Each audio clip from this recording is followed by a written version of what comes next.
With Granblue Fantasy Versus Rising being revealed and the next character on its way, I thought to take this opportunity to create a wish list of characters to be added to this fighting game, regardless of whether they appear on launch or as DLC among the ever-expanding roster of the world of Granblue Fantasy. I'll be splitting my picks in two lists, native and crossover characters. Since we got picks like the Lorraine Bros and Mitera, there won't be any strict rules, so anything really goes, and they don't have to be part of the story to be considered. As for the crossover characters, the only rule I have for crossover characters is that they have to have some sort of connection to Granblue Fantasy, with the highest chance being a collab event. Though I will make some exceptions. And with that out of the way, let's get started. Starting with the native list. Number 5. Pengy is a mechanical penguin piloted by a girl of the same name. Well, technically, Pengy pilots a mechanical penguin of the same name. Pengy would be a pretty great pick and acts as the game's mechanical rep, having access to loads of gadgets and weaponry, including but not limited to missiles, mini Pengy bombs, and the boxing gloves. For her super, she would don the suit she wears in her SSR Earth variant, dealing a powerful punch towards her foes. Number 4. From antagonizing Archangel to head of the Primarchs, Sandal Fawn is a much needed pick to face both Belier and Avatar Belier. He's one of the characters with one of the biggest stories, spread across numerous side stories and one of the best character developments, in my opinion. With his abilities Iron Sulfur Ore and Paradise Lost combined, he'll be a great contender for not only Belier, but every other fighter currently and potentially coming versus Rising. Number 3. One of the Divine Generals and the Zodiac of Sheep, Nyla is here to live and protect. And look at that, she's been announced officially. What am I supposed to do in this section?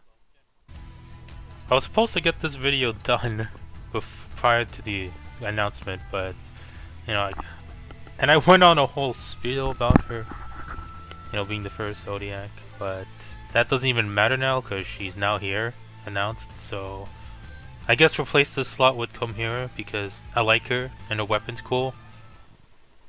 Number 2. One of the major villains of the main story, who formerly served under the Arrest Empire ruled by the tyrant Freesia. One of the many armored knights, and above all, has sworn to protect Orcus. I know she also has a sword like all the other characters currently in the game, but with her significance to the story, plus her design, she should earn her spot for Versus Rising. Plus, the heavy armor could make for some heavy yet powerful attacks, making for a strategic yet tanky character to play as, in addition to providing Obsidian Moonlight as her special. And number 1, I'm honestly surprised that this draft is not in the original version, let alone as DLC. Eliza is a brawling princess who can dish out some pretty flaming spinning attacks. Seriously, why was she left out? She's perfect for this game. And despite her short stature, her charge attack Fangs of the Dragon will make a great addition to the roster. And with that, we're done with the native characters. Let's move on to the crossover characters. Number 5.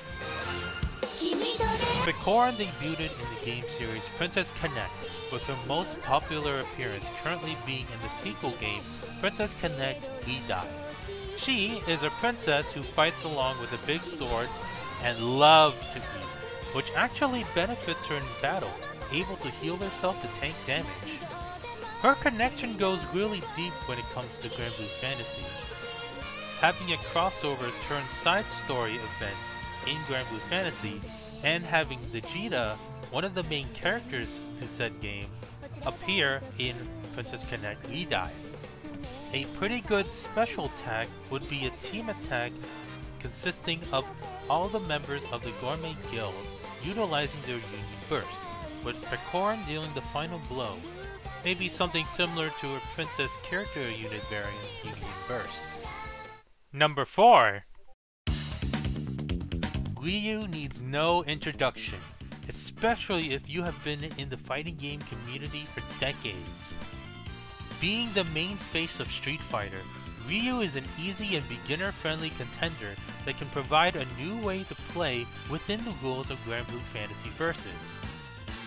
Ryu, alongside Ken and Chun-Li, entered the world of the Sky Islands through a crossover event, even providing Gran and Vegeta costumes of their own themed around Ryu and Chun-Li respectively. Honestly, Ryu would be such an easy character to adapt because of his simple to understand moveset being flexible for any fighting game. Just take Smash Bros for example. Number 3.